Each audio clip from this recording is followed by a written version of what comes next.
السلام علیکم ورحمۃ اللہ وبرکاتہ۔ وعلیکم السلام ورحمۃ اللہ وبرکاتہ۔ نحمدہ ونصلی علی رسولہ الکریم، اما بعد فاعوذ باللہ من الشیطان الرجیم، بسم اللہ الرحمن الرحیم۔ رب اشرح لی صدری ویسر لی امری واحلل عقدۃ من لسانی یفقہوا قولی، ربی یسر ولا تعسر وتمم بالخیر۔ آج سورہ الانعام شروع کریں گے۔ یہ سورت مکہ میں نازل ہوئی اور یہ ایک ہی مرتبہ نازل ہوئی۔ کہا جاتا ہے کہ جب یہ سورت اتری تو 70,000 فرشتے اس کے ساتھ تھے۔ تو اس سورت میں بنیادی طور پر مشرکین کے ساتھ ان کے اعتراضات، ان کے اعمال کے بارے میں دلائل دیے جا رہے ہیں۔ سورہ الانعام مکی ہے۔ اس میں 165 آیات اور 20 رکوع ہے۔ اللہ کے نام سے جو وسیع رحمت والا، نہایت رحم والا ہے۔ الحمدللہ الذی خلق السماوات والارض، اور سب تعریف اللہ تعالیٰ کے لیے ہے جس نے آسمان و زمینوں کو پیدا کیا۔ وجعل الظلمات والنور، اور تاریکیوں اور روشنیوں کو بنایا۔ پھر بھی جن لوگوں نے کفر کیا وہ اپنے رب کے ساتھ دوسروں کو برابر ٹھہراتے ہیں۔ یعنی حمد کس کی ہے؟ حمد کہتے ہیں کسی ایک ایسی تعریف جس میں محبت و تعظیم پائی جاتی ہو اس کی صفات کے کمال کی وجہ سے، اور وہ واقعی تعریف کے لائق ہو۔ جو تعریف کرنے والا ہے اس کے دل میں اس کی محبت بھی ہو اور عظمت بھی ہو۔ وہ تعریف جو محبت کے بغیر ہو مدح کہلاتی ہے، جیسے بادشاہوں وغیرہ کی تعریف لوگ کرتے ہیں اور ان سے کچھ حاصل بھی پھر کرتے ہیں۔ قرآن مجید کی 5 صورتیں ہیں جن کا آغاز کس سے ہو رہا ہے؟ الحمدللہ سے آغاز ہو رہا ہے۔ تو حمد اللہ ہی کے لیے ہے۔ اس کی کامل صفات کی بنا پر جب یہ کہہ دیا جاتا ہے کہ الحمدللہ یعنی اللہ ہی کے لیے ہے، تو اس میں سے زمانہ بھی نکل جاتا ہے۔ تو اس کا مطلب ہوتا ہے کہ حمد تعریف ماضی، حال، مستقبل، ہر حال میں کس کے لیے؟ اللہ کے لیے۔ وہ تعریف کے لائق بھی ہے اس کے صفات کمال کی وجہ سے، اور اس لیے بھی کہ اللہ تعالیٰ ہی خالق کائنات ہے، اس لیے الحمدللہ۔ اور پھر فرمایا اس نے اندھیروں اور روشنی کو بنایا، اندھیرے زیادہ ہیں۔ ثم الذین کفروا بربہم یعدلون، اللہ کی ربوبیت سے جو اہل مکہ بھی انکار کرتے تھے مگر انہوں نے اللہ کی الوہیت سے کفر کیا۔ یعنی اللہ کی ربوبیت جو تھے اہل مکہ بھی اس سے انکار نہیں کرتے تھے، مگر انہوں نے کس کا انکار کیا تھا؟ اللہ کی الوہیت کا انکار کیا تھا۔ وہ اللہ کو الہ نہیں قرار دیتے تھے، اس کے ساتھ شرک کرتے تھے۔ یہاں اگر دیکھا جائے تو رسول اللہ صلی اللہ علیہ وسلم کی دعوت کیا تھی؟ آپ صلی اللہ علیہ وسلم نے فرمایا میں اللہ کی طرف دعوت دیتا ہوں جو اکیلا ہے وہ اللہ۔ جب تم پر کوئی مصیبت آتی ہے تو تم اسے پکارتے ہو تو وہ تمہاری مصیبت کو دور کرتا ہے۔ جب تم کسی بیابان اور جنگل میں راستہ بھول جاتے ہو اور اسے دعا کرو تو وہ تمہیں واپس پہنچا دیتا ہے۔ اور جب تم قحط سالی میں مبتلا ہوتے ہو اور اسے دعا کرتے ہو تو وہ تمہارے پیداوار ظاہر کرتا ہے۔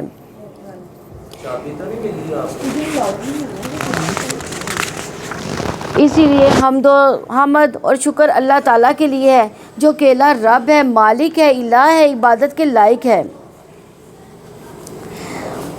هو الذی خلقکم من طین ثم قضى اجلا واجل مسمى عنده ثم انتم تمترون، وہی ہے جس نے تمہیں مٹی سے پیدا کیا، پھر ایک وقت مقرر کر دیا اور ایک مقررہ وقت اسی کے پاس ہے، پھر بھی تم شک کرتے ہو۔ اور وہی اللہ تعالیٰ آسمانوں میں ہے، وہی زمین میں بھی ہے، وہی تمہارا پوشیدہ تمام ظاہر جانتا ہے، اور جو کچھ تم کماتے وہ بھی جانتا ہے۔ اور ان کے رب کی نشانیوں میں سے کوئی نشانی ان کے پاس نہیں آتی مگر وہ اس سے منہ موڑنے والے ہوتے ہیں۔ یعنی اس آیت سے پتہ چلتا ہے کہ اعراض کا مطلب نشانیوں میں غور و فکر کرنا چھوڑ دینا، جبکہ غور و فکر کرنا کیا ہے؟ واجب ہے۔ یعنی کس چیز پہ غور و فکر کریں گے؟ اللہ کی نشانیوں پر، کائنات کی نشانیوں پر۔ کائنات کی نشانیوں پہ غور و فکر کرنے سے اللہ کی معرفت حاصل ہوتی ہے، اللہ تعالیٰ سے محبت پیدا ہوتی ہے، اور پھر اللہ تعالیٰ کی قدرت سامنے آتی ہے، پھر اسی کے سامنے جھکنے کو دل کرتا ہے۔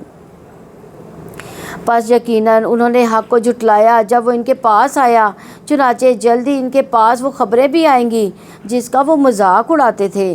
کیا انہوں نے نہیں دیکھا کہ ان سے پہلے ہم نے کتنی قوموں کو ہلاک کر دیا جن کو ہم نے زمین میں وہ اقتدار عطا کیا تھا جو تمہیں بھی عطا نہیں کیا، اور ہم نے ان پر آسمان سے موسلا دھار بارشیں برسائیں، اور ہم نے نہریں بنائی جو ان کے گھروں کے نیچے سے بہتی تھیں، پھر ہم نے ان کے گناہوں کی وجہ سے انہیں ہلاک کر دیا۔ ان کے بعد ہم نے دوسری قوموں کو پیدا کیا، کیونکہ گناہ نعمت کے زوال کا باعث ہوتے ہیں۔ ہر مصیبت کس کو لاتی ہے؟ گناہ کی وجہ بنتی ہے۔ ہر مصیبت جو ہے وہ گناہ کی وجہ بھی لے کر آتی ہے، اور صرف توبہ ہی سے اس کو دور کیا جا سکتا ہے۔ اور اگر دیکھا جائے تو گناہوں کی کثرت پر بھی عذاب بھی آ جایا کرتا ہے۔ اسی لیے نبی کریم صلی اللہ علیہ وسلم نے فرمایا چھوٹے گناہوں سے بھی اپنے آپ کو بچاؤ، کیونکہ بعض اوقات بہت سے چھوٹے گناہ بھی اکٹھے ہو کر انسان کو ہلاک کر دیتے ہیں۔ اس لیے جب کوئی مصیبت آئے تو غور و فکر کرے کہ کیوں آئی ہے، میں نے کون سی غلطی کی ہے، اور پھر غلطی کو سوچ کر توبہ استغفار کرنا چاہیے، اور پھر اور کیا کرنا چاہیے؟ صدقہ خیرات بھی کرنا چاہیے، تاکہ کیا ہو؟ مصیبت ٹل جائے۔ اور اگر ہم آپ پر کاغذ لکھی ہوئی کتاب نازل کرتے کہ جسے وہ اپنے ہاتھوں سے چھوتے، تب بھی کفر کرنے والے ضرور یہی کہتے کہ کھلے جادو کے سوا کچھ بھی نہیں۔ وَقَالُوا لَوْلَا أُنزِلَ عَلَيْهِ مَلَكٌ وَلَوْ أَنزَلْنَا مَلَكًا لَقُضِيَ الْأَمْرُ ثُمَّ لَا يُنظَرُونَ، اور انہوں نے کہا کہ اس پر کوئی فرشتہ کیوں نہیں نازل کیا گیا، اور اگر ہم کوئی فرشتہ نازل کر دیتے تو ضرور کام ہی ختم ہو جاتا، پھر وہ مہلت نہ دیے جاتے۔ اور اگر ہم اسے فرشتہ بناتے تو ہم ضرور اس کو بھی آدمی بناتے، اور ہم یقیناً انہیں اسی شبے میں ڈال دیتے جس میں وہ اب پڑے ہوئے ہیں۔ اور بلا شبہ آپ سے پہلے بھی یقیناً بہت سے رسولوں کا مذاق اڑایا گیا، تو ان میں سے جن لوگوں نے مذاق اڑایا ان کو اسی عذاب نے آ گھیرا جس کا وہ مذاق اڑاتے تھے۔ یعنی جب دین کی وجہ سے نماز، حجاب اور یعنی اس کا مذاق اڑایا جائے تو غم نہ کرنا چاہیے، بلکہ اس کام کو چھوڑ بھی نہیں دینا چاہیے، بلکہ کیا کرنا چاہیے؟ پیغمبروں کا بھی دیکھیں مذاق اڑایا گیا، ان کے ساتھ بھی ایسے ہی ہوا۔ بعض کا گھر کے اندر مذاق ہوتا ہے، بعض کا گھر سے باہر بھی مذاق ہوتا ہے، تو بعض کا مذاق اڑانے والے شروع میں لا علمی کی بنا پر باتیں بھی بناتے ہیں، پھر ایک وقت آتا ہے کہ وہ بھی تعاون کرنے لگتے ہیں۔ جیسے کہ حجاب ہے، اب حجاب آپ کریں، کسی محفل میں حجاب کیا ہو تو لوگ کہتے ہیں کہ یہ کیا بات ہے، محفل میں بیٹھی ہو تو تم تیار بھی نہیں ہوئی، یا حجاب کیوں کیا ہوا؟ تو یہ لوگوں کی باتوں پہ کیا کرنا ہے؟ صبر کرنا ہے۔ اور اس سے یہ بھی پتہ چلتا ہے کہ جو کام اللہ کے لیے کیا جاتا ہے وہ بندوں کی باتیں بنانے کی وجہ سے چھوڑا نہیں جا سکتا، اور اصل میں یہ ہماری نیت کا ٹیسٹ ہوتا ہے۔ آپ کہہ دیں زمین میں چلو پھرو، پھر دیکھو کہ جھٹلانے والوں کو کیسا انجام ہوا۔ آپ پوچھیں کس کے لیے ہے؟ جو آسمانوں میں ہے، جو زمین میں ہے۔ آپ کہہ دیں اللہ تعالیٰ ہی کے لیے ہے، اس نے رحمت کرنا اپنے اوپر رکھ دیا۔ وہ قیامت کے دن ضرور ضرور تمہیں جمع کرے گا، جس میں کوئی شک نہیں۔ جن لوگوں نے اپنے آپ کو خسارے میں ڈالا وہی اس پر ایمان نہیں لاتے۔ یعنی یہاں ایک بہت اچھی بات پتہ چل رہی ہے کہ رحمت اللہ تعالیٰ نے اپنے اوپر لازم کر لی ہے، تو اس سے رحمت مانگا کرے۔ کیسے مانگیں گے رحمت؟ دعا۔ اللہم انی اسالک من فضلک و رحمتک فإنہ لا یملکھا الا انت۔ اے اللہ میں تجھ سے تیری فضل رحمت کا سوال کرتی ہوں، کیونکہ بے شک تیرے سوا کوئی اس کا مالک نہیں۔ اور اللہ تعالیٰ ہی کا ہے جو بھی رات اور دن میں ٹھہرا ہوا ہے، وہ سب کچھ سننے والا، سب کچھ جاننے والا ہے۔ یعنی سکون اللہ تعالیٰ کی نعمتوں سے میں ہے، اور ایک بہت بڑی نعمت رات میں سکون ٹھہرا دیا گیا ہے۔ رات آتی ہے تو بہت سی چیزیں چلنے سے رک جاتی ہیں، کیونکہ رات میں اللہ تعالیٰ نے کیا رکھا ہے؟ سکون رکھا ہے، راحت رکھی ہے۔ تو اس پر بھی ہمیں کیا کرنا چاہیے؟ اللہ تعالیٰ کا شکر ادا کرنا چاہیے۔ آپ کہتے ہیں کیا میں اللہ تعالیٰ کے سوا کسی اور کو دوست بناؤں؟ جو آسمانوں اور زمین کا پیدا کرنے والا ہے وہی کھلاتا ہے اور اسے کھلایا نہیں جاتا۔ آپ کہتے ہیں یقیناً مجھے تو یہ حکم دیا گیا کہ میں سب سے پہلا ہوں جو اسلام لائے، اور آپ ہرگز مشرکوں میں سے نہ بنیں۔ کل انی اخاف ان عصیت ربی عذاب یوم عظیم، آپ کہتے ہیں اگر میں اپنے رب کی نافرمانی کروں تو میں ایک بڑے دن کے عذاب سے ڈرتا ہوں۔ اس دن جو کوئی اسے ہٹا دیا گیا تو یقیناً اسی پر اللہ تعالیٰ نے رحم کیا، اور یہی واضح کامیابی ہے۔ اور اگر اللہ تعالیٰ آپ کو کوئی نقصان پہنچائے تو اس کے سوا کوئی اس کو دور کرنے والا نہیں، اور اگر وہ آپ کو کوئی بھلائی پہنچائے تو وہی ہر چیز پر پوری طرح قدرت رکھنے والا ہے۔ یعنی وہ بندوں کی طرح محتاج نہیں ہے بلکہ ہر چیز کا مالک ہے، وہ خزانوں کا مالک ہے۔ اس سے مانگے، اس سے مانگنا ذلت کا باعث نہیں ہے بلکہ بندوں کے لیے، بندوں سے مانگنا ذلت کا باعث ہے۔ اللہ تعالیٰ تو اپنا ہاتھ بھر کے آپ لوگوں کو دے رہا ہے، یعنی اللہ تعالیٰ تو کہتا ہے کہ بندے میرے مجھ سے مانگے، جیسے کہ ایک حدیث کے مطابق رات کے وقت اللہ تعالیٰ بندوں سے پوچھتا ہے کہ کوئی ہے جو مجھ سے مانگے تو میں اس کو عطا کروں، یعنی اللہ تعالیٰ عطا کرنے والا ہے، اور وہ اپنے بندوں پر غالب ہے، وہ کمال حکمت والا، ہر چیز کی پوری خبر رکھنے والا ہے۔ آپ ان سے پوچھیں کون سی چیز گواہی میں سب سے بڑی ہے، آپ کہہ دیں اللہ تعالیٰ میرے اور تمہارے درمیان گواہ ہے، اور میری طرف یہ قرآن وحی کیا گیا تاکہ میں اس کے ساتھ تمہیں بھی خبردار کروں اور انہیں بھی جن تک یہ پہنچے۔ کیا تم گواہی دیتے ہو کہ اللہ تعالیٰ کے ساتھ واقعتاً دوسرے معبود بھی ہیں؟ آپ کہہ دیں میں تو گواہی نہیں دیتا۔ آپ کہہ دیں وہ تو بس ایک ہی معبود ہے، اور بلا شبہ میں ان سے بے تعلق ہوں جو تم شریک بناتے ہو۔ وہ لوگ جن کو ہم نے کتاب دی ہے وہ اس کو ایسے ہی پہچانتے ہیں جیسے وہ اپنے بیٹوں کو پہچانتے ہیں۔ جن لوگوں نے اپنی جانوں کو خسارے میں ڈالا تو وہی ایمان نہیں لاتے۔ اور اس سے بڑا ظالم اور کون ہوگا جو اللہ تعالیٰ پر جھوٹ باندھے یا اس کی آیات کو جھٹلائے؟ ظالم یقیناً کامیاب نہیں ہوتے۔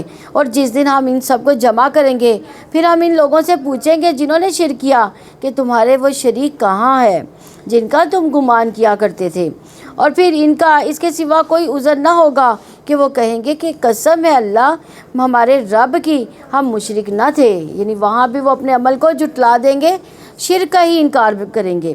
آپ دیکھیں کیسے وہ جھوٹ بولیں گے اور وہ سب ان پر گم ہو جائے گا جو وہ جھوٹ بنایا کرتے تھے۔ اور ان میں سے کچھ ایسے بھی ہیں جو آپ کی طرف کان لگاتے ہیں، حالانکہ ہم نے ان کے دلوں پر پردے ڈال دیے ہیں کہ نہ وہ اس کو سمجھے، اس کے کانوں میں بوجھ ڈال دیا کہ اگر وہ تمام نشانیاں دیکھ لیں تو بھی ان پر وہ ایمان نہیں لائیں گے، حتیٰ کہ جب وہ آپ کے پاس آتے ہیں تو آپ سے جھگڑا کرتے ہیں۔ وہ کہتے ہیں جن لوگوں نے کفر کیا پہلے لوگوں کی کہانیوں کے سوا کچھ بھی نہیں ہے۔ یہ وَمِنْهُمْ مَن يَسْتَمِعُ إِلَيْكَ إِنْ هَٰذَا إِلَّا سَاطِرُ الْأَوَّلِينَ۔ ایک ہی کتاب ہے، کچھ لوگ سنتے ہیں یا پڑھتے ہیں، ان کے دل پگھل جاتے ہیں، زندگیاں انسان کی اس کتاب سے بدل جاتی ہیں، اور کچھ لوگ ہوتے ہیں جو بھٹک جاتے ہیں، کچھ اسی کے ذریعے عزت پاتے ہیں، کچھ اس کو چھوڑ کر ذلیل ہو جاتے ہیں۔ تو اس لیے ضروری ہے کہ ہم اللہ تعالیٰ سے مدد مانگتے رہیں کہ اس کتاب سے ہدایت پاتے رہیں، کہ اس کے لیے بہت ضروری ہے کہ ہم اپنے دلوں کو صاف کریں، کیونکہ گناہ گار دل قرآن کے راز سمجھنے سے عاری ہے۔ اس لیے بھی گناہ گار دلوں میں حسد ہوتا ہے، کینہ ہوتا ہے، نفاق سے وہ بھرے ہوتے ہیں، تو ان دلوں میں قرآن اثر نہیں کرتا اور قرآن ان کو سمجھ ہی نہیں آتا، اور پھر وہ قرآن پڑھ کر سن کر اس پر اعتراض شروع کر دیتے ہیں۔ اللہ کی نافرمانیاں قرآن کو نہ سمجھنے کا باعث بنتی ہیں قرآن پر، اور پھر اس سے دلوں پر زنگ بھی لگ جاتا ہے۔ انسانوں کے گناہوں کی وجہ سے جب دل کو زنگ لگ جاتا ہے، اگر ہم قرآن سمجھ نہ آئے ہمیں تو اس راہ میں بھی گناہ حائل ہوتے ہیں۔ تو پھر ہمیں کیا کرنا چاہیے؟ توبہ استغفار کرنی چاہیے تاکہ ہمارے دلوں کا زنگ ختم ہو۔ تو استغفار کریں، کیا پتہ کون سا گناہ ہے جو رکاوٹ بنا ہوا ہے اللہ کی بات سمجھنے میں۔ اسی لیے ہمیں کیا کرنا چاہیے کہ اگر قرآن کی کوئی آیت سمجھ نہیں آ رہی تو توبہ استغفار شروع کر دیں۔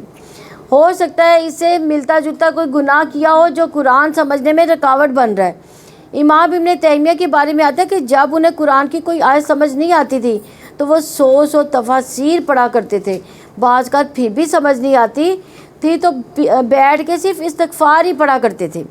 تو اگر ہمیں قرآن سمجھنا ہے تو اسلام میں بھی کیا حائل ہے؟ پھر ہمارے گناہ حائل ہیں۔ تو اللہ تعالیٰ سے دعا کرنی چاہیے تاکہ اللہ تعالیٰ ہمیں اس قرآن کو سمجھنے، اس کا فہم عطا فرمائے۔ وَهُمْ يَنْهَوْنَ عَنْهُ وَيَنْأَوْنَ عَنْهُ وَإِنْ يُهْلِكُونَ إِلَّا أَنفُسَهُمْ وَمَا يَشْعُرُونَ۔ اور وہ ان سب لوگوں کو روکتے ہیں اور خود بھی اس سے دور ہی رہتے ہیں، اور اپنی جانوں کے سوا وہ کسی کو ہلاک نہیں کرے اور وہ شعور نہیں رکھتے۔ اور کاش آپ دیکھیں کہ جب انہیں آگ پر کھڑا کیا جائے گا تو کہیں گے اے کاش ہم واپس بھیج دیے جائیں اور ہم اپنے رب کی آیات کو نہ جھٹلائیں اور ہم ایمان والوں میں سے ہو جائیں، بلکہ ان پر وہ چیز واضح ہو چکی جو وہ اس سے پہلے چھپایا کرتے تھے، اور اگر وہ واپس بھیج دیے جائیں تو یقیناً دوبارہ وہی کریں گے جس سے ان کو منع کیا گیا تھا، اور بلا شبہ وہ یقیناً جھوٹے ہیں۔ وَقَالُوا إِنْ هِيَ إِلَّا حَيَاتُنَا الدُّنْيَا وَمَا نَحْنُ بِمَبْعُوثِينَ، انہوں نے کہا کہ زندگی تو بس ہماری دنیا کی زندگی ہے اور ہم ہرگز اٹھائے جانے والے نہیں ہیں۔ اور کاش آپ دیکھیں جب انہیں اپنے رب کے سامنے کھڑا کیا جائے گا اور اللہ پوچھے گا کیا یہ حقیقت نہیں ہے، وہ کہیں گے ہاں ہمارے رب کی قسم کیوں نہیں۔ اللہ تعالیٰ فرمائے گا تو عذاب چکھو اس وجہ سے کہ جو تم نے کفر کیا کرتے تھے۔ یقیناً وہ لوگ خسارے میں رہے جنہوں نے اللہ تعالیٰ کی ملاقات کو جھٹلایا، یہاں تک کہ جب قیامت ان پر اچانک آ جائے گی تو وہ کہیں گے ہائے افسوس اس کے بارے میں جو ہم نے کوتاہی کی، اور وہ اپنے بوجھ اپنی پیٹھوں پر اٹھائے ہوئے ہوں گے۔ سن لو برا ہے جو وہ بوجھ اٹھائیں گے۔ یعنی دو ہی چیزیں، یا تو اللہ ہے یا نہیں ہے، اور اگر کہا کہ نہیں ہے تو وہ قیامت کے دن کیا ہوگا، اس کو پھر یہ خمیازہ بھگتنا پڑے گا۔ اور دنیا کی زندگی کھیل تماشے کے سوا کچھ نہیں، اور آخرت کا گھر یقیناً ان لوگوں کے لیے ہے بہت ہی بہتر جو اللہ تعالیٰ سے ڈرتے ہیں۔ تو کیا وہ سمجھتے نہیں ہیں؟ یعنی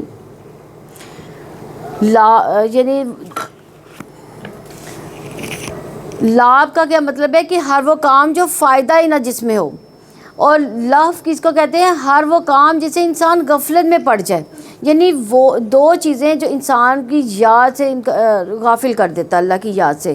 ابن عباس رضی اللہ عنہ کہتے ہیں یہ کافر کی زندگی ہے کیونکہ وہ زندگی کو دھوکے اور باطل کاموں میں گزار دیتا ہے۔ مومن کی زندگی نیک اعمال پر مشتمل ہوتی ہے، وہ ہر چیز میں آخرت کو سامنے رکھ کے کام کرتا ہے۔ یقیناً ہم جانتے ہیں کہ بے شک آپ کو یقیناً غمزدہ کرتی ہیں جو وہ کہتے ہیں، تو یقیناً وہ آپ کو نہیں جھٹلاتے بلکہ ظالم اللہ تعالیٰ کی آیات ہی کا انکار کرتے ہیں۔ یعنی لوگوں کا مذاق اڑانا اور اعتراضات جب پیغمبر کے دل پر اثر کرتی ہے تو ہم انسان ہیں، اس لیے جب کوئی ایسی بات کرے جو اب ہمارے نفس یا ذات کے خلاف ہے تو اس پر ہمیں کیا کرنا چاہیے؟ ہم غمگین نہ ہو، لیکن اس غم میں ڈوبنا بھی نہیں چاہیے اور صبر کرنا چاہیے۔ یہ ظالم آپ صلی اللہ علیہ وسلم کو نہیں جھٹلاتے بلکہ در حقیقت کس کو جھٹلاتے ہیں؟ اللہ تعالیٰ کو انکار کرتے ہیں، اللہ کو جھٹلاتے ہیں۔ جب آپ صلی اللہ علیہ وسلم دین پر نہیں تھے تو یہ آپ کے بڑے دوست بنتے تھے، اور جب آپ دین پر آئے تو آپ پر ان کا اعتراض ہو گیا۔ اصل اعتراض آپ صلی اللہ علیہ وسلم کا نہیں بلکہ کس کا تھا؟ اللہ کے پیغام کا، اور اس چیز پر جو آپ نے اختیار کی، یہ راستہ آپ نے اپنی مرضی سے اختیار نہیں کیا بلکہ کس کے حکم سے کیا تھا؟ اللہ تعالیٰ کے حکم سے آیا تھا۔ لیکن ایسے لوگ دراصل اللہ کی باتوں کا انکار کرتے ہیں، ان کا مذاق اڑاتے ہیں۔ اور بلا شبہ یقیناً آپ سے پہلے بھی رسولوں کو جھٹلایا گیا تو انہوں نے اس پر صبر کیا، اور جو وہ جھٹلائے گئے اور ایذا دیے گئے یہاں تک کہ ان کو ہماری مدد آ گئی، اور اللہ تعالیٰ کی باتوں کو کوئی بدلنے والا نہیں۔ اور بلا شبہ آپ کے پاس یقیناً رسولوں کی کچھ خبریں آ چکی۔ یعنی ایسے میں کیا کرنا چاہیے؟ صبر کرنا چاہیے۔ افضل ایمان صبر کرنا ہے اور نرمی اختیار کرنی چاہیے، یہ ہماری عادات کا حصہ بننا چاہیے۔ نبی کریم صلی اللہ علیہ وسلم نے فرمایا اللہ کی مدد صبر کے ساتھ ہے اور کشادگی کی تنگی کے ساتھ ہے، اور بے شک ہر مشکل کے ساتھ ایک آسانی ہے، اور بے شک اسی مشکل کے ساتھ ایک اور آسانی ہے۔ تو جہاں مشکل آئے وہاں پہ بھی کیا آتی ہیں؟ بعد میں آسانیاں آ جاتی ہیں۔ اور اگر آپ پر ان کی بے رخی گراں گزرتی ہے تو اگر آپ میں طاقت ہے اور زمین میں کوئی سرنگ ڈھونڈو یا آسمان میں کوئی سیڑھی لگاؤ تو ان کے پاس کوئی نشانی لے آؤ، اور اگر اللہ تعالیٰ چاہتا تو یقیناً ان سب کو ہدایت پر جمع کر دیتا، چنانچہ آپ نادانوں میں سے ہرگز نہ ہونا۔ یعنی ان کی بات نہ مانیں، ان کے مطالبات نہ مانیں۔ بلا شبہ قبول تو صرف وہی لوگ کرتے ہیں جو سنتے ہیں، اور مردوں کو تو اللہ تعالیٰ اٹھائے گا، پھر وہ اسی طرف لٹائے جائیں گے۔ انما یستجیب الذین یسمعون والموتى یبعثهم اللہ ثم الیہ یرجعون۔ تو اس سے مراد مومن نصیحت کو قبول کرتا ہے جس کا دل ایمان سے روشن ہوتا ہے، جگمگاتا ہے، یعنی جس کا دل زندہ ہوگا وہی نصیحت کو قبول کرے گا، جبکہ مردہ دل کیا ہوگا، وہ نصیحت قبول نہیں کرے گا۔ اور انہوں نے کہا کہ اس پر اس کے رب کی طرف سے کوئی معجزہ کیوں نہیں اتارا گیا؟ آپ کہتے ہیں یقیناً اللہ تعالیٰ اس پر قادر ہے کوئی معجزہ اتارے، لیکن اکثر لوگ نہیں جانتے۔ اور کوئی جانور زمین میں اور نہ کوئی پرندہ کہ وہ اپنے دونوں پروں سے اڑتا ہے مگر تمہاری طرح کی امتیں ہیں۔ ہم نے اپنی کتاب میں کوئی چیز نہیں چھوڑی مگر یہ اپنے رب ہی کی طرف اکٹھے کیے جائیں گے۔ والذین کذبوا بآیاتنا صم وبکم فی الظلمات من یشاء اللہ یضلل ومن یشاء یجعلہ علی صراط مستقیم۔ اور جن لوگوں نے اب ہماری آیات کو جھٹلایا وہ بہرے گونگے اندھیروں میں پڑے ہیں۔ اللہ تعالیٰ جس کو چاہتا ہے بھٹکا دیتا ہے اور جس کو چاہتا ہے سیدھے راستے پر چلا دیتا ہے۔ آپ کہہ دیں تمہارا کیا حال ہے اگر تم پر اللہ تعالیٰ کا عذاب آ جائے یا تم پر قیامت آ جائے تو کیا تم اللہ تعالیٰ کے سوا کسی غیر کو پکارو گے اگر تم سچے ہو؟ بلکہ تم اسی کو پکارو گے، پھر اگر وہ چاہے گا تو اس مصیبت کو دور کر دے گا جس کی طرح تم اسے پکارو گے، اور تم ان سب کو بھول جاؤ گے جو تم شریک بناتے ہو۔ اور بلا شبہ یقیناً آپ سے پہلے بھی ہم بہت سی امتوں میں رسول بھیج چکے، پھر ہم نے ان کو تنگ دستی اور تکلیف میں پکڑا تاکہ وہ عاجزی اختیار کریں۔ کچھ لوگ تکلیف آتی ہے تو کیا ہوتا ہے، انسان اکڑ جاتا ہے اور اللہ سے ناراضگی وہ دکھانے لگتا ہے، جھکتے نہیں، وہ دعا نہیں کرتے، اور کچھ لوگ تضرع اختیار کرتے ہیں۔ تو اس آیت میں تضرع نہ کرنے والوں کی مذمت کی گئی ہے۔ دیکھا جائے تو تکلیف کے موقع پر کیا کرنا چاہیے، صرف اور صرف اللہ تعالیٰ کے آگے عاجزی کریں اور دعا کریں، اور جس قدر ہو سکے توبہ استغفار کریں۔ کچھ ایسے لوگ ہیں جب تکلیف آتی ہے تب عاجزی اختیار کرتے ہیں، رجوع کرتے ہیں، لیکن جب تکلیف دور ہو جاتی ہے تو پھر اکڑنے لگ جاتے ہیں، روگردانی کرتے ہیں، اپنی پرانی ڈگر پر واپس آ جاتے ہیں۔ اس لیے دیکھا جائے تو قابل تعریف کون لوگ ہوئے پھر؟ ہاں، جو اللہ تعالیٰ سے دعائیں مانگتے رہتے ہیں، اس کی بارگاہ میں توبہ استغفار کرتے ہیں، اپنی عبادت اور توبہ پر خوشحالی میں بھی ثابت قدم رہتے ہیں اور تکلیف میں بھی، اور جب تکلیف ٹل جاتی ہے تب بھی وہ اللہ تعالیٰ کے ہی بن کے رہتے ہیں۔ تو دیکھا جائے تو بہت سے لوگ یہ سوال کرتے ہیں کہ مجھ پر جو تکلیف آئی ہے وہ آزمائش ہے یا عذاب؟ تو یہ کیسے پتہ چلے گا کہ آزمائش ہے یا عذاب ہے؟ ہاں، اگر اس تکلیف کے بعد اللہ تعالیٰ کی طرف راغبت ہو گئی تو وہ امتحان اور آزمائش ہے، اور اگر اس تکلیف کے بعد اللہ تعالیٰ سے ناراض ہو گئے تو وہ عذاب ہے۔ اس لیے مشکل حالات میں زیادہ سے زیادہ اللہ تعالیٰ کی طرف کیا کرنا چاہیے، رجوع کرنا چاہیے، گر گرا کر دعائیں مانگنی چاہیے۔ بعض کا کسی وظیفے کو 1000 دفعہ پڑھتے ہیں لیکن اس میں ایک دفعہ بھی ہم اس وظیفے کو سمجھ کے نہیں پڑھتے، تو پھر کیا ہوتا ہے، اس کا اثر ہی نہیں ہوتا۔ تو اللہ کے آگے رونے سے بہت سی مشکلات جو انسان کی آسان ہو جاتی ہیں۔ ایک بچہ جب ماں سے رو کر فریاد کرتا ہے تو ماں ناجائز مطالبہ بھی مان لیتی ہے، ماں سے اس کا رونا نہیں دیکھا جاتا۔ اللہ ساری ماؤں سے بڑھ کر پیار کرنے والا ہے، تو کیا ہمارے رونے پر وہ ترس نہیں کھائے گا؟ لیکن ہم اللہ کے آگے کہاں روتے ہیں، نہ اس کی خشیت سے روتے ہیں، نہ مصیبت آنے پر روتے ہیں، بس دنیا کے مسائل پر ہی ہم رو رو کر آنسو ہمارے خشک ہو جاتے ہیں۔ ادعوا ربکم تضرعا وخفیا انہ لا یحب المعتدین، اپنے رب کو گر گرا کر خفیہ طور پر پکارو، بے شک وہ حد سے بڑھنے والوں کو محبت نہیں کرتا۔ اللہ اٹھے ہوئے ہاتھوں میں خیر ضرور ڈالتا ہے۔ رسول اللہ صلی اللہ علیہ وسلم نے فرمایا بے شک تمہارا رب جو ہے بڑی شرم والا ہے، بڑی حیا والا ہے، بڑے کرم والا ہے۔ اس کو اس بات سے شرم آتی ہے کہ کوئی بندہ اس کے آگے ہاتھ پھیلائے اور وہ اس کی خالی ہاتھ لوٹا دے۔ اللہ اس سے ناراض ہو جاتا ہے، اس لیے تکلیف آنے پر کیا کریں، پھر اس پر پلٹ پلٹ کر رو رو کر اللہ تعالیٰ سے دعائیں مانگیں اور تکلیف میں مشکل میں گر گرائیں۔ پھر جب ان پر ہمارا عذاب آیا تو انہوں نے کیوں نہ عاجزی اختیار کی بلکہ ان کے دل سخت ہو گئے، اور شیطان نے ان کے لیے خوشنما بنا دیا جو وہ عمل کرتے تھے، یعنی شیطان نے ان کی غلطیاں انہیں خوبصورت بنا کے دکھا دی۔ یہی عذاب ہوتا ہے کہ انسان پر مصیبت آئے اور انسان اکڑ جائے اور اپنی غلطی پر بھی طویلیں دینا شروع کر دے۔ فلما نسوا ما ذکروا به فتحنا علیہم ابواب کل شیء حتی اذا فرحوا بما اوتوا اخذناہم بغتۃ فاذا هم مبلسون۔ جب انہوں نے اس نصیحت کو بھلا دیا جو انہیں کی گئی تھی تو ہم نے ان پر ہر چیز کے دروازے کھول دیے، یہاں تک کہ جب وہ خود ان پر اترانے لگے جو وہ دیے گئے تو ہم نے اچانک ان کو پکڑ لیا تو اچانک وہ مایوس ہو گئے۔ یعنی یہ بھی عذاب کی ایک قسم ہے کہ انسان گناہ کرے، اس کے باوجود دنیا اس پر فراغ کر دی جائے، کھلی کر دی جائے، وسیع کر دی جائے۔ اور اگر دیکھا جائے تو دنیا کا وسیع ہونا، تنگ ہونا دونوں ہی آزمائشیں ہیں۔ اس لیے حسن بصری کہتے ہیں کہ اللہ جس پر دنیا کو وسیع کر دے اور اس کو یہ سمجھ ہی نہ آئے کہ اللہ اس کے ساتھ چال چل رہا ہے تو اس کے پاس کوئی بصیرت نہیں، اور جس پر اللہ تعالیٰ دنیا کو تنگ کر دے لیکن اسے سمجھ نہ آئے کہ اللہ اس کے لیے خیر کا ہی فیصلہ کر رہا ہے تو اس کے پاس بھی کوئی عقل نہیں ہے۔ پھر انہوں نے یہ آیت تلاوت کی۔ تو اس لیے خوشی ہو یا غمی، اللہ کا قرب نہ چھوٹے، اللہ سے دوری کا باعث یہ دنیا ہلاکت کا سبب ہے۔ نافرمانیوں کے باوجود دنیا کا ملنا اللہ تعالیٰ کی طرف سے بس مہلت ہے، استدراج ہے یہ۔ چنانچہ ان لوگوں کی جڑ کاٹ دی گئی جنہوں نے ظلم کیا، اور جب سب تعریف اللہ تعالیٰ ہی کے لیے ہے جو جہانوں کا رب ہے۔ یعنی ظالم کی ہلاکت پر اللہ کی حمد۔ اللہ جب ظالم کو پکڑتا ہے تو اس میں لوگوں کی اصلاح کا بندوبست ہوتا ہے، لوگ عبرت پکڑتے ہیں، اور یہ عبرت بہت بڑی نعمت ہے۔ نعمت کا شکر ادا کرنا واجب ہے، اس لیے ظالموں کے خاتمے پر ہمیں کیا کرنا چاہیے؟ الحمدللہ پڑھنی چاہیے، کیونکہ گناہ گار لوگوں کے فساد سے ساری دنیا کو بھی نجات ملتی ہے۔ رسول اللہ صلی اللہ علیہ وسلم کے پاس ایک جنازہ گزرا تو آپ صلی اللہ علیہ وسلم نے فرمایا آرام پانے والا ہے یا اس سے آرام پا لیا گیا؟ صحابہ نے عرض کیا اس سے کیا مراد ہے؟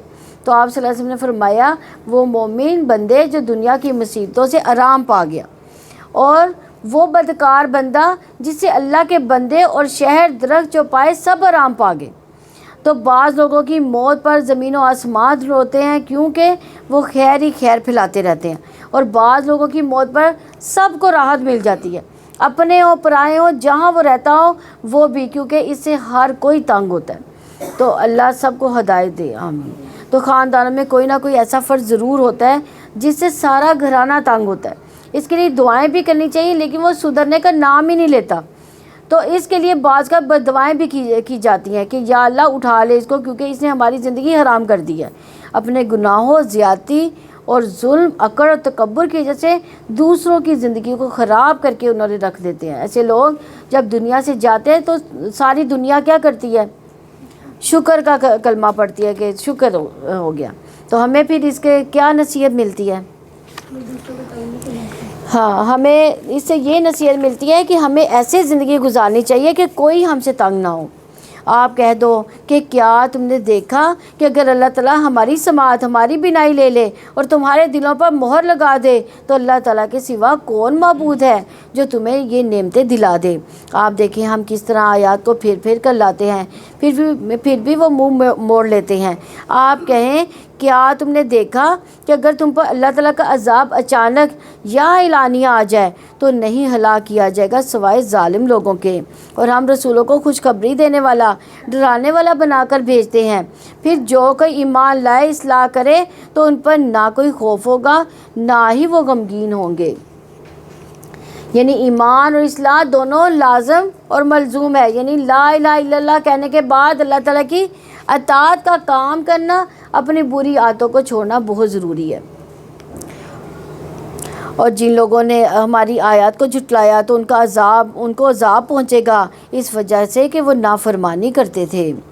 آپ کہہ دیں کہ میں تم سے یہ نہیں کہتا کہ میرے پاس اللہ تعالیٰ کے خزانے ہیں اور نہ ہی غیب کی کوئی کنجیاں ہیں، نہ ہی میں غیب کو جانتا ہوں، نہ میں تم سے یہ کہتا ہوں کہ یقیناً کوئی فرشتہ ہوں، نہیں، میں پیروی کرتا مگر جو میری طرف وحی کی جاتی ہے۔ آپ کہہ دیں کیا اندھا اور آنکھوں والا دونوں برابر ہوتے ہیں؟ تو کیا تم غور و فکر نہیں کرتے؟ وانذر به الذین یخافون ان یحشروا الی ربهم لیس لهم من دونه ولی ولا شفیع لهم یتقون، اور آپ ان کے ساتھ ان کو خبردار کریں جو یہ خوف رکھتے ہیں کہ انہیں اپنے رب کی طرف جمع کیا جائے گا تو اس کے سوا نہ کوئی اس کے حمایت کرنے والا ہوگا، نہ کوئی سفارش کرنے والا، تاکہ وہ بچ جائیں۔ اور آپ ان لوگوں کو اپنے سے دور نہ ہٹاؤ جو صبح شام اپنے رب کو پکارتے ہیں، وہ اس سے رضا چاہتے ہیں، ان کے حساب میں سے آپ پر کچھ نہیں اور نہ ہی آپ کے حساب میں ان پر کچھ ہے کہ آپ ان کو اپنے سے دور ہٹا دیں، بس آپ ظالموں میں سے ہو جائیں گے۔ یہاں ذکر کے لیے صبح شام کا وقت آیا ہے کہ کیونکہ یہ دونوں اوقات مشغولیت کے اوقات ہیں، یعنی صبح کا ٹائم اور شام کا ٹائم، تو دنیا کے کاموں میں بھی غلبہ ہونے لگتا ہے، تو جو مشغولیت کے اوقات میں اللہ کو یاد کرے گا وہ فرصت کے اوقات میں بھی ضرور کرے گا۔ تو اللہ سبحانہ وتعالیٰ صبح شام اپنے بندوں کی خبر بھی لیتا ہے۔ جب فرشتے تبدیل ہو کے اوپر جاتے ہیں تو اللہ تعالیٰ ان سے پوچھتا ہے کہ میرے بندے کے کیا کر رہے تھے، اور فرشتے بتاتے ہیں کہ وہ نماز پڑھ رہے تھے، کیونکہ فجر اور عصر کے وقت کون جمع ہوتے ہیں؟ فرشتے، یعنی رات والے فرشتے، اور صبح والے فرشتے جو ہیں وہ یعنی کیا نام ہے ان کا؟ کرامن کاتبین، یہ جو ہے صبح اور عصر کے ٹائم پہ اکٹھے ہوتے ہیں۔ اور اسی طرح ہم نے انہیں ایک دوسرے سے آزمایا تاکہ وہ کہیں کہ کیا یہی وہ لوگ ہیں جن پر ہمارے درمیان اللہ تعالیٰ نے احسان کیا، کہ اللہ تعالیٰ شکر گزار بندوں کو زیادہ جاننے والا نہیں ہے؟ یعنی یہ وہ لوگ ہیں جو ایمان کی نعمت کو، قدر و قیمت کو جانتے ہیں، اس کے ملنے پر اللہ تعالیٰ کا پھر شکر ادا کرتے ہیں۔ اور جب آپ کے پاس وہ آئے جو ہماری آیات پر ایمان رکھتے ہیں تو آپ کہہ دیں تم پر سلام ہو، تمہارے رب نے اپنی ذات پر رحمت لازم کر رکھی ہے، یقیناً وہ جو تم میں سے نادانی میں کوئی برائی کر بیٹھے پھر اس کے بعد توبہ کی اور اصلاح کر لی تو یقیناً وہ بے حد بخشنے والا نہایت رحم والا ہے۔ یعنی غلطی کرنے پر کیا کرنا چاہیے؟ معافی مانگنی چاہیے، اللہ تعالیٰ سے توبہ استغفار کرنی چاہیے۔ اللہ عز و جل رات کے وقت اپنا ہاتھ پھیراتا ہے تاکہ دن کا گناہ گار توبہ کر لے، اور دن کو اللہ تعالیٰ اپنا ہاتھ پھیراتا ہے تاکہ رات کا گناہ گار دن کے وقت توبہ کر لے، تو یہاں تک کہ سورج مغرب سے طلوع ہو جائے گا۔ اس لیے غلطیوں پر ندامت کے ساتھ استغفار کرنی چاہیے تاکہ آئندہ زندگی کو ہم بہتر بنا سکیں۔ اور ہم اسی طرح آیات کو تفصیل سے بیان کرتے ہیں تاکہ مجرموں کا طریقہ خوب واضح ہو جائے۔ آپ کہہ دیں اللہ تعالیٰ کے سوا تم جنہیں پکارتے ہو مجھے ان کی عبادت سے بالکل روکا گیا۔ آپ کہہ دیں میں تمہاری خواہشات کے پیچھے نہیں چلوں گا، اس وقت تو میں گمراہ ہو جاؤں گا اور ہدایت پانے والوں میں سے نہ ہوں گا۔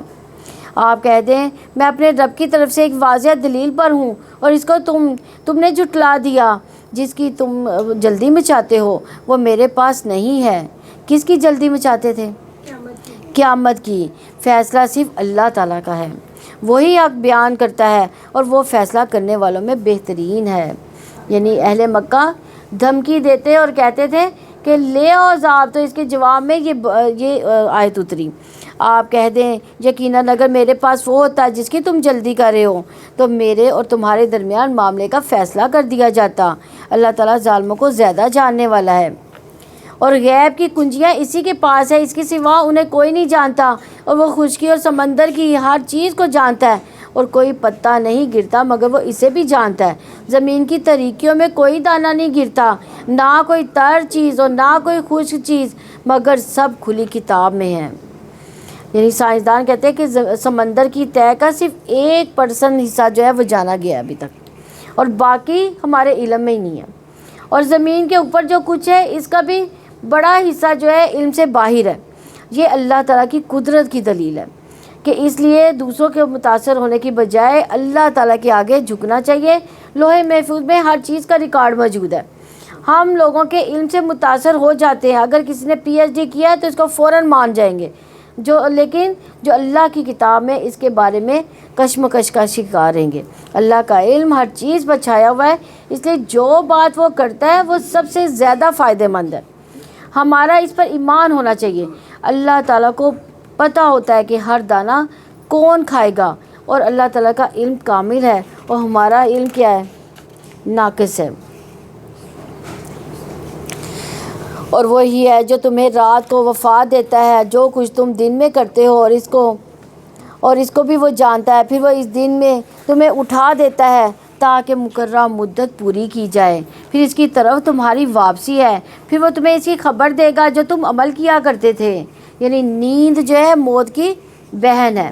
تو یہاں موت کا منظر بیان کیا گیا ہے۔ نبی کریم صلی اللہ علیہ وسلم نے فرمایا مومن بندہ جب دنیا سے رخصت ہونے اور آخرت کے جانے کے قریب ہوتا ہے تو اس کی طرف آسمان سے روشن چہروں والے فرشتے آتے ہیں، گویا کہ ان کے چہرے سورج کی طرح ہوتے ہیں، ان کے پاس جنت کے کفنوں میں سے ایک کفن ہوتا ہے اور جنت کی حنوج یعنی خوشبو میں سے وہ خوشبو ہوتی ہے، یہاں تک کہ وہ اس کی تحت نگاہ وہ اس کے پاس بیٹھ جاتے ہیں اور پھر ملک الموت اس کے سرہانے آ کر بیٹھ جاتا ہے اور کہتا ہے اے پاکیزہ نفس اپنے رب کی مغفرت اور اس کی رضامندی کی طرف نکل آؤ، چنانچہ اس کی روح ایسے بہہ کر نکل جاتی ہے جیسے مشکیزے سے پانی کا قطرہ نکل جاتا ہے۔ یہ کس کی روح تھی؟ نیک لوگوں کی روح۔ پھر ملک الموت اس کو پکڑ لیتے ہیں اور اس کے بعد دوسرے فرشتے پلک جھپکنے کی رفتار سے اس کی روح کو ان سے لے کر کفن میں لپیٹ کر اپنی لائی ہوئی حنوط مل دیتے ہیں۔ اس کے جسم سے ایسی خوشبو نکلتی ہے جیسے مہکنے والی کستوری کی خوشبو جو روئے زمین پر پائی گئی، اور اسے دیکھ کر اوپر چڑھ جاتے ہیں۔ اللہ تعالیٰ ہمیں بھی ایسے فرشتوں کے ذریعے ہماری روحوں کو نکالے۔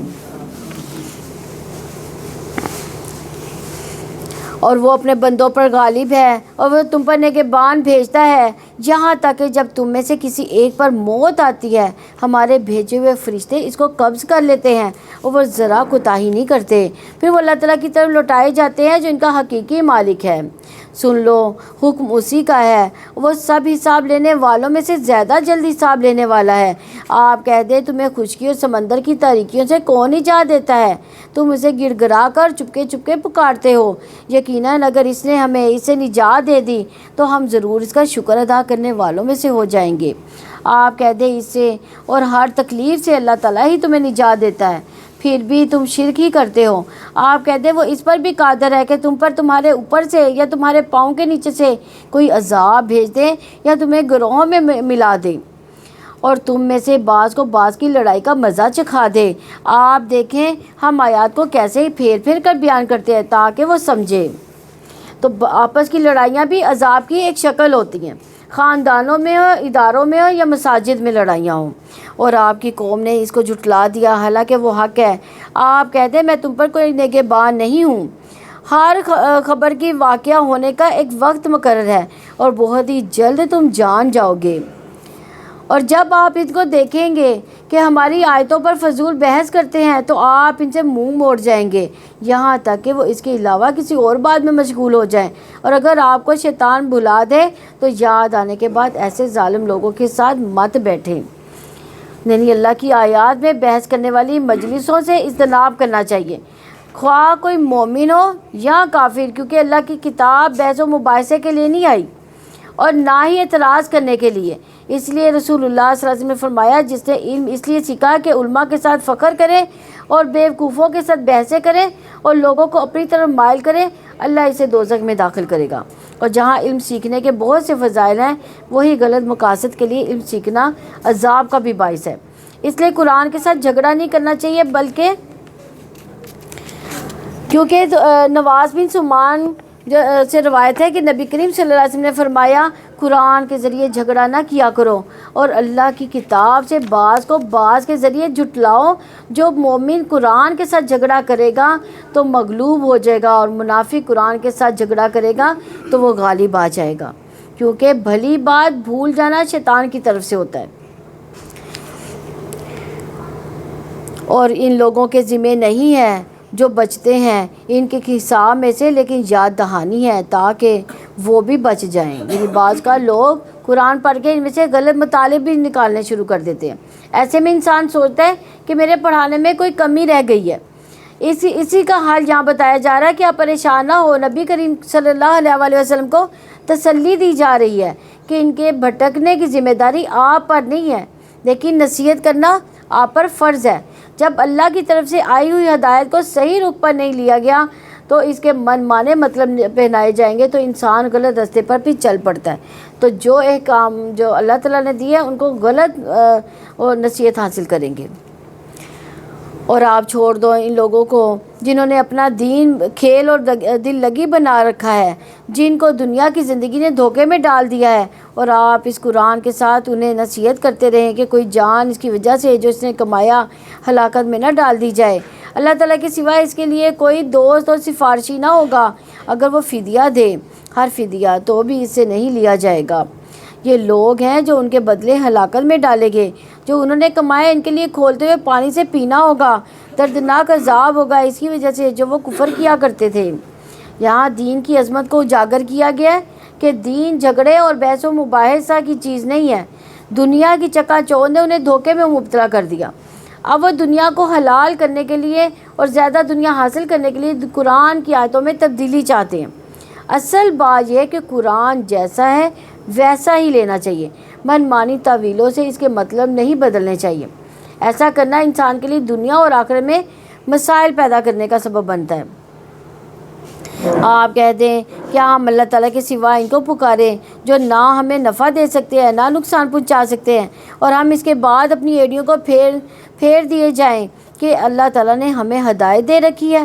اس کی مانت جسے شیطانوں نے صحرا میں بھٹکا دیا ہو، اس حال میں کہ وہ حیران ہو، اس کے ساتھی ہوں جو اسے ہدایت کی طرف بلا رہے ہوں کہ ہمارے پاس آ جاؤ. آپ کہہ دیں یقیناً رہنمائی صرف اللہ تعالیٰ کی رہنمائی ہے، اور ہمیں حکم دیا گیا کہ ہم جہانوں کے رب کے تابع فرما بن جائیں. گمراہی ہدایت سے الگ ہے، اور ہدایت وہی ہے جو اللہ تعالیٰ کی طرف سے آتی ہے، اور بندوں کی باتیں فلسفے جو ہے وہ ہدایت نہیں ہے. اور یہ کہ تم نماز قائم کرو، اللہ تعالیٰ سے ڈر جاؤ، اور وہی ہے جس کی طرف تم سب جمع کیے جاؤ گے. هو الذی خلق السماوات والارض بالحق ویوم یقول کن فیکون. اور وہی ہے جس نے آسمان و زمین کو حق کے ساتھ پیدا کیا، اور جس دن وہ کہے گا ہو جا تو حشر ہو جائے گا. اس کی بات سچی ہے، اور جس دن سور میں پھونکا جائے گا بادشاہت اسی کی ہوگی. وہ غائب اور حاضر کو جاننے والا، وہی کمال حکمت والا، پوری خبر رکھنے والا ہے. اور جب ابراہیم نے اپنے باپ آزر سے کہا، آزر کون تھا؟ حضرت ابراہیم علیہ السلام کے والد کا نام آزر تھا. کیا تم بتوں کو معبود بناتے ہو؟ بلا شبہ میں تمہیں اپنی قوم کو کھلی گمراہی میں دیکھتا ہوں. یعنی تقریباً 20 جگہوں پر ابراہیم علیہ السلام کا ذکر آیا، اور ہر جگہ اس کے مزاج کے مطابق ہے. یعنی یہ سورج چونکہ کائنات کی نشانیوں کی طرف غور و فکر کرنے کی دعوت تھی، تو اسی مناسبت سے یہاں ابراہیم علیہ السلام کا واقعہ آیا. تو ابراہیم علیہ السلام کو اسی طرح ہم آسمان و زمین کی عظیم سلطنت دکھاتے تھے تاکہ وہ کامل یقین کرنے والوں میں سے ہو جائے. یعنی ابراہیم علیہ السلام اللہ تعالیٰ کے دوست تھے. ان کی بڑی خوبیاں تھیں. ان کی سب سے بڑی خوبی یہ تھی کہ شرک سے وہ بیزار تھے، یکسو مسلمان تھے، کسی فرقہ واریت سے ان کا تعلق نہ تھا، کیونکہ ان کی زندگی میں بہترین نمونہ ہے. اس لیے جب بھی ابراہیم علیہ السلام کا ذکر آئے یا ان کی زندگی کا طرز عمل سامنے آئے تو اس پر خوب غور و فکر کرنا چاہیے، اور کیا خوبیاں تھیں ان میں کہ جن کی بنا پر اللہ تعالیٰ نے ان کو اپنا پسندیدہ دوست بنا لیا تھا. چنانچہ جب اس پر رات چھا گئی تو اس نے ایک تارا دیکھا. کس نے دیکھا تھا؟ ابراہیم علیہ السلام نے. اس نے کہا یہ میرا رب ہے. پھر جب وہ ڈوب گیا تو اس نے کہا میں ڈوب جانے والوں سے محبت نہیں رکھتا. چنانچہ جب اسے جگمگاتا ہوا چاند دیکھا تو کہا یہ میرا رب ہے. جب وہ ڈوب گیا تو اس نے کہا اگر یقیناً میرے رب نے میری رہنمائی نہ کی تو میں ضرور گمراہ لوگوں میں سے ہو جاؤں گا. دیکھیے کتنی فکر تھی. پھر جب اس نے سورج چمکتا ہوا دیکھا تو کہا یہ میرا رب ہے، یہ سب سے بڑا ہے. پھر جب وہ بھی ڈوب گیا تو اس نے کہا اے میری قوم، بلا شبہ میں ان سب سے بیزار ہوں جو تم شریک بناتے ہو. یقیناً میں نے اپنا چہرہ اس کی طرف متوجہ کر لیا جس نے آسمان و زمین کو پیدا کیا یکسو ہو کر، اور میں شرک کرنے والوں میں سے نہیں ہوں. دیکھیے اللہ تعالیٰ نے ان کو کیسی بصیرت عطا فرمائی تھی. اور اس کی قوم نے اس سے جھگڑا کیا. اس نے کہا کیا تم اللہ تعالیٰ کے بارے میں مجھ سے جھگڑتے ہو، حالانکہ اس نے مجھے ہدایت دی اور میں اس سے نہیں ڈرتا جن کو تم اللہ تعالیٰ کے ساتھ شریک بناتے ہو، مگر یہ کہ میرا رب بھی کچھ چاہے. میرے رب نے ہر چیز کا علم سے احاطہ کر رکھا ہے. کیا تم نصیحت قبول نہیں کرتے؟ یعنی ابراہیم علیہ السلام کی قوم بار بار انہیں دھمکی دیتی تھی کہ تم پر ان بتوں کی مار پڑے گی، حالانکہ خالص توحید ہی جنت میں داخلے کا باعث ہے۔ اسی لیے نبی صلی اللہ علیہ وآلہ وسلم نے فرمایا جو اللہ تعالیٰ سے اس حال میں ملے گی، اس نے اللہ کے ساتھ ذرا بھی شرک نہیں کیا تو وہ جنت میں داخل ہوگا۔ اور میں اس سے کیسے ڈر جاؤں جن کو تم نے شریک بنایا، جبکہ تم اس کو اللہ تعالیٰ کا شریک بناتے نہیں ڈرتے، جس کی اس نے کوئی دلیل بھی تم پر نازل نہیں کی۔ چنانچہ فریقین میں سے امن کا زیادہ مستحق کون ہے اگر تم جانتے ہو؟ وہ لوگ ایمان لائے، انہوں نے اپنے ایمان کو شرک سے آلودہ نہیں کیا، یہی لوگ ہیں جن کے لیے امن ہے، وہی ہدایت پانے والے ہیں۔ اور یہ ہماری دلیل ہے جو ہم نے ابراہیم کو اس کی قوم کے مقابلے میں دی تھی، ہم جس کے لیے چاہتے درجات بلند کر دیتے ہیں، بے شک آپ کا رب کمال حکمت والا، سب کچھ جاننے والا ہے۔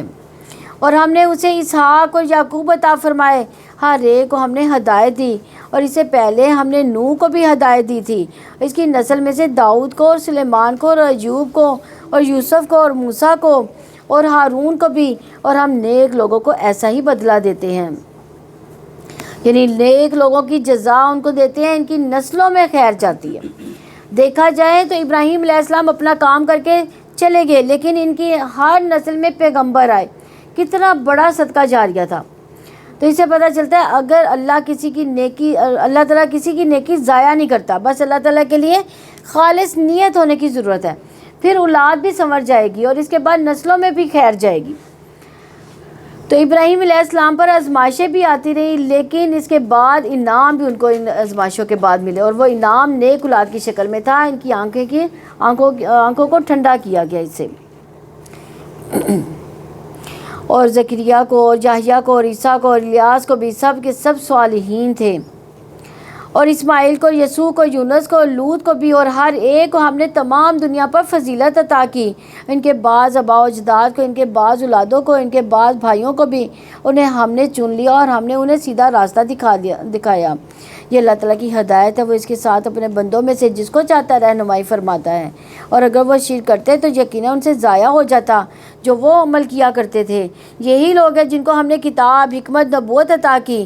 پھر اگر یہ لوگ نبوت کا انکار کرتے ہیں تو ہم نے اس کے لیے ایسے لوگ مقرر کر دیے ہیں جو اس کا کسی صورت انکار کرنے والے نہیں ہیں۔ یہی لوگ ہیں جن کو اللہ تعالیٰ نے ہدایت دی تھی، سو آپ بھی ان کی ہدایت کی پیروی کریں۔ آپ کہتے ہیں میں اس پر تم سے کوئی اجرت نہیں طلب کرتا، یہ تو تمام جہانوں کے لیے ایک نصیحت ہے۔ اور انہوں نے اللہ تعالیٰ کی قدر نہیں پہچانی جیسا کہ اس کی قدر پہچاننے کا حق ہے، جب انہوں نے کہا اللہ تعالیٰ نے کسی انسان پر کچھ بھی نازل نہیں کیا۔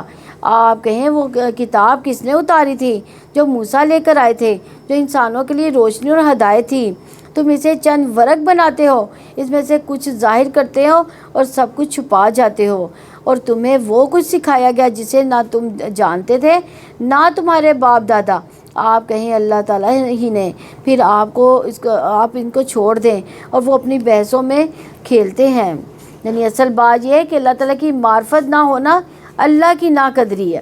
اللہ کی قدر پہچاننا کیا ہے؟ اس کو جاننا۔ اللہ کو جاننے کے لیے دو چیزیں اہم ہیں: اللہ کی کتاب، کائنات کی کتاب جو اس نے تخلیق کی، اس پر غور و فکر، اور یہ ایک کتاب ہے جسے ہم نے نازل کیا، بڑی بابرکت، اس کتاب کی تصدیق کرنے والی ہے جو اس سے پہلے، اور تاکہ آپ مکہ اور اس کے ارد گرد والوں کو خبردار کر دیں، اور جو آخرت پر یقین رکھتے ہیں وہی اس پر ایمان لاتے ہیں، اور وہ اپنی نمازوں کی حفاظت بھی کرتے ہیں۔ یعنی ایمان والوں کی خاص صفت جو یہاں بیان کی جا رہی ہے کہ وہ اپنی نمازوں کی فکر کرتے ہیں۔ اور اسے بڑا ظالم اور کون ہوگا جو اللہ تعالیٰ پر جھوٹ باندھے اور یہ کہے کہ یہ مجھ پر وحی کی گئی ہے، حالانکہ اس پر کوئی وحی نہ کی گئی ہو، اور جو کہے کہ جیسا کلام اللہ تعالیٰ نے نازل کیا جلد ہی میں بھی ویسا ہی اتاروں گا۔ اور کاش آپ دیکھیں جب یہ ظالم موت کی سختیوں میں ہوتے ہیں اور فرشتے اپنے ہاتھ پھیلانے والے ہوتے ہیں کہ نکالو اپنی جانیں، آج تمہیں ذلت کا عذاب دیا جائے گا، اس وجہ سے کہ تم اللہ تعالیٰ پر ناحق باتیں کہتے تھے اور اس کی آیات سے تکبر کیا کرتے تھے۔ یعنی آپ صلی اللہ علیہ وآلہ وسلم کے بعد مسلمہ کذاب اسود انسا نے بھی نبوت کے دعوے کیے، اور ہماری طرف بھی وہی کہ انہوں نے کہا کہ ہماری طرف بھی وہی آئی ہے، جبکہ اللہ کے رسول صلی اللہ علیہ وسلم سب سے آخری نبی، ایسے ہی لوگ ہیں جن کے بارے میں کہا گیا ہے کہ موت کے وقت قبر میں اور آخرت میں عذاب دیے جائیں گے. اور یہاں الیوم سے مراد جان نکالنے کا دن ہے. تکون علی اللہ غیر الحق، یہ بہت ڈرنے کی بات ہے کہ جو بات اللہ تعالیٰ نے کہی ہی نہیں اسے اللہ تعالیٰ کے ذمے لگا کر ہم کہیں یہ اللہ تعالیٰ کی طرف سے، کیونکہ دین کو بدل دینا بدترین ظلم ہے. اور اس آیت میں غیر مومن کی موت کا منظر بیان کیا گیا ہے جس کے بارے میں ہے. پہلے ہم نے کس کی موت کا دیکھا تھا؟ مومن کی موت کو دیکھا تھا. اب ہم کافر کی موت کو دیکھیں گے کہ رسول اللہ صلی اللہ علیہ وسلم نے فرمایا جب کوئی کافر شخص دنیا سے رخصتی اور آخرت پہ جانے کے قریب ہوتا ہے تو اس کے پاس آسمان سے سیاہ چہروں والے فرشتے آتے ہیں. پہلے کون سے فرشتے آئے تھے؟ روشن چہروں والے. اب یہ کافر کی چونکہ موت ہو رہی ہے تو اس کے لیے سیاہ چہروں والے فرشتے اتر رہے ہیں جن کے پاس ٹاٹ ہوتے ہیں اور وہ حد نگاہ بیٹھ جاتے ہیں. پھر ملک الموت آ کر اس کے سرہانے بیٹھ جاتے ہیں. اسے کہتے ہیں اے نفس خبیثہ، اللہ کی ناراضگی اور غصے کی طرف چل. یہ سن کر اس کی روح اس کے جسم سے دوڑنے لگتی ہے، یعنی جسم کے اندر ہی دوڑنے لگتی ہے. اور ملک الموت اسے جسم سے ایسے کھینچتے جیسے گیلی اون سے سیخ کھینچی جاتی ہے اور اسے پکڑ لیتے ہیں. فرشتے پلک جھپکنے کی مقدار سے میں بھی اس کے ہاتھ میں نہیں چھوڑتے اور ٹاٹ میں لپیٹ کر اوپر لے جاتے ہیں. اور بلا شبہ تم ہمارے پاس یقینا اکیلے آگے ہو، جیسا کہ ہم نے تمہیں پہلی بار پیدا کیا تھا اور جو بھی ہم نے تمہیں دیا تھا تم اپنی پشتوں کے پیچھے چھوڑ آئے ہو. اور ہم تمہارے پاس تمہارے ان سفارشیوں کو بھی نہیں دیکھتے جن کے متعلق تمہارا گمان تھا کہ یقینا وہ تمہارا کام بنانے میں حصے دار ہیں. بلا شبہ تمہارا رشتہ یقیناً ٹوٹ گیا اور تم سے وہ سب گم ہو گئے جن کو تم گمان کیا کرتے تھے. یعنی اس آیت سے پتہ چلتا ہے کہ ہر شخص موت کے وقت اکیلا ہی جاتا ہے اور قبر میں بھی اکیلا ہی ہوتا ہے، کیونکہ اصل میں ہوتا یہ کہ دنیا میں بعض لوگوں کا طریقہ یعنی یہ ہوتا ہے کہ کوئی مشکل آتی ہے فوراً کسی پیر کے پاس چلے جاتے ہیں اور وہ یعنی کہ وہ کچھ بتا دے گا. اصل میں دنیا کی مشکلات کون حل کرتا ہے؟ کوئی پیر فقیر کر سکتا ہے؟ نہیں کر سکتا. اسی لیے نبی کریم صلی اللہ علیہ وسلم نے فرمایا ہر فرد سے اللہ قیامت کے دن اس طرح کلام کرے گا کہ اللہ اور بندے کے درمیان کوئی ترجمان نہیں ہوگا. پھر وہ دیکھیں تو اس کو اپنے آگے کوئی چیز نظر نہیں آئے گی. پھر وہ اپنے سامنے دیکھے گا، اس کے سامنے آگ ہوگی. پس تم میں سے جو شخص بھی آگ سے بچنے کی استطاعت رکھتا ہے وہ اس آگ سے بچے. کیسے بچے گا؟ نبی صلی اللہ علیہ وسلم نے فرمایا خواہ کھجور کے ٹکڑے کے ذریعے ہی کیوں نہ ہو، یعنی صدقے سے. صدقہ جو ہے ہمیں آگ سے بچائے گا. اللہ تعالی ہم سب کو توفیق عطا فرمائے. یقینا اللہ تعالیٰ ہی دانے اور گٹھلی کو پھاڑنے والا ہے اور زندہ کو مردہ سے نکالتا ہے. وہی مردہ کو زندہ سے نکالنے والا ہے. وہی اللہ تعالیٰ ہے. پھر تم کدھر بہکائے جاتے ہو؟ وہ صبح کو پھاڑ نکالنے والا ہے اور اسے رات کو سکون کا باعث بنایا اور سورج اور چاند کو حساب کا ذریعہ بنایا. یہ سب پر غالب سب کچھ جاننے والے کا اندازہ ہے. اور وہی ذات ہے جس نے تمہارے لیے تاروں کو بنایا تاکہ تم ان سے خشکی اور سمندر کی تاریکیوں میں راستہ معلوم کرو. یقیناً ہم نے دلائل کھول کر بیان کر دیے ان لوگوں کے لیے جو علم رکھتے ہیں.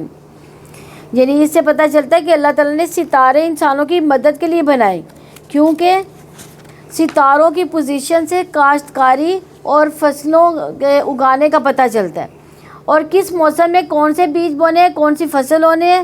پچھلے زمانے میں سائنس نے تو اتنی ترقی نہیں کی ہوئی تھی اور لوگوں کے مشاہدات تجربات بھی اتنے واضح نہیں تھے. اور اس طرح سمندروں کے سفر میں رہنمائی بھی کس سے حاصل کی جاتی تھی؟ ہاں آج کل تو ریڈار آ گئے ہیں، لیکن اس وقت ستاروں سے حاصل کی جاتی تھی. تقریباً 4000 سال پہلے تجارت کی غرض سے ایک قوم نے سمندری سمت شناسی کا طریقہ ایجاد کیا تھا. اور دیکھا جائے تو یہاں ان لوگوں کے عقائد کی تردید بھی کی جا رہی ہے کہ ستاروں کی تخلیق کا مقصد ان کی پوجا کرنا نہیں ہے بلکہ کیا ہے؟ مدد حاصل کرنے کے لیے کہ تاکہ ہم اسے رہنمائی حاصل کریں. اور وہی ہے جس نے تمہیں ایک ہی جان سے پیدا کیا، بس ایک قرار گاہ ہے، ایک سونپنے جانے کی جگہ ہے۔ تو یقیناً ہم نے نشانیاں کھول کر بیان کر دیں لوگوں کے لیے جو سمجھتے ہیں۔ اور وہی ذات ہے جس نے آسمان سے پانی نازل کیا، سو ہم نے اسے ہر قسم کے نباتات اگائیں، تو ہم نے اسے سبز کھیتی نکالی جس سے ہم تہ بہ دانے نکالتے ہیں۔ اور کھجور کے درختوں سے اس کے گابوں سے جھکے ہوئے خوچے ہیں۔ انگور اور زیتون اور انار کے باغات ہیں، آپس میں ملتے جلتے اور نہ ملتے جلنے والے۔ اس کے پھل کو دیکھو جب وہ پھل لائے اور جب وہ پکتا ہے، بلا شبہ ان چیزوں میں یقیناً نشانیاں ہیں ان کے لیے جو ایمان لاتے ہیں۔ تو اگر ہم دیکھیں کہ ایک مومن کو عبرت کی نگاہ والا ہونا چاہیے، کسی کھانے کی چیز کو دیکھ کر کیا کرنا چاہیے؟ اس پر غور و فکر کرنا چاہیے کہ کن حالت سے گزر کر یہ ہمارے پاس آیا کھانا۔ اور ان لوگوں نے جنوں کو اللہ تعالیٰ کا شریک قرار دیا، حالانکہ اس نے اس کو پیدا کیا اور انہیں کچھ جانے بغیر اس کے بیٹے اور بیٹیاں تراش رکھی ہیں۔ وہ پاک اور بے حد بلند ہے اس سے جو وہ بیان کرتے ہیں۔ آسمان و زمین کا وہی موجد ہے، اس کی کوئی اولاد کیسے ہو سکتی ہے جبکہ اس کی کوئی بیوی نہیں، اور اس نے ہر چیز کو پیدا کیا، وہی ہر چیز کا خوب علم رکھنے والا ہے۔ ذالکم اللہ ربکم لا الہ الا ہو خالق کل شیء فاعبدوہ وہو علی کل شیء وکیل۔ یہ اللہ ہے جو تمہارا رب ہے، اس کے سوا کوئی معبود نہیں، وہ ہر چیز کا خالق ہے، چنانچہ تم اسی ایک کی عبادت کرو، اور وہ ہر چیز کا نگہبان ہے۔ لا تدرکہ الابصار وہو یدرک الابصار وہو اللطیف الخبیر۔ نگاہیں اس کو نہیں پاتی اور وہ سب نگاہوں کو پا لیتا ہے، وہ نہایت باریک بین پوری خبر رکھنے والا ہے۔ یقیناً تمہارے پاس تمہارے رب کی طرف سے بصیرت افروز دلیلیں آ گئیں، چنانچہ جو بینائی سے کام لے گا تو وہ اس کے اپنے نفس کے لیے ہے، اور جو اندھا رہا تو وہ بھی اسی پر ہے، اور میں تم پر کوئی محافظ نہیں ہوں۔ اور اسی طرح ہم اپنی آیات کو پھیر پھیر کر بیان کرتے ہیں، اور تاکہ وہ کہیں کہ ہم نے پڑھ رکھا ہے، اور تاکہ ہم اسے ان لوگوں کے لیے واضح کر دیں جو علم رکھتے ہیں۔ آپ اس کا پیچھا کریں جو آپ کے رب کی طرف سے آپ پر وحی کی جا رہی ہے، اس کے سوا کوئی معبود نہیں، اور آپ مشرکوں سے کنارہ کشی اختیار کریں۔ اور اگر اللہ تعالیٰ چاہتا تو وہ لوگ شرک نہ کرتے، اور ہم نے آپ کو ان پر نگہبان نہیں بنایا، اور نہ ہی آپ ان پر کوئی نگہبان ہے۔ اور وہ اللہ تعالیٰ کے سوا جن کو پکارتے ہیں انہیں برا بھلا نہ کہو، کہ وہ بھی بغیر علم کے حد سے گزر کر اللہ تعالیٰ کو برا بھلا کہیں گے۔ اسی طرح ہم نے ہر گروہ کے لیے اس کا عمل خوشنما بنا دیا، پھر انہیں اپنے رب کی طرف ہی پلٹنا ہے، تو وہ انہیں بتا دے گا جو وہ عمل کیا کرتے تھے۔ اور انہوں نے اللہ تعالیٰ کے نام کی پختہ قسمیں کھائیں کہ اگر ان کے پاس کوئی نشانی آ جائے گی تو وہ ضرور ضرور اس پر ایمان لائیں گے۔ آپ کہتے ہیں یقیناً نشانیاں تو اللہ تعالیٰ کے پاس ہیں، اور تمہیں کیا خبر کہ جب نشانیاں آ جائیں گی تب بھی وہ ایمان نہیں لائیں گے، اور ہم ان کے دلوں کو ان کی نگاہوں کو پھیر دیں گے جیسے پہلی بار وہ اس پر ایمان نہیں لائے تھے، اور ہم انہیں چھوڑ دیں گے وہ اپنی سرکشی میں بھٹکتے ہی رہیں گے۔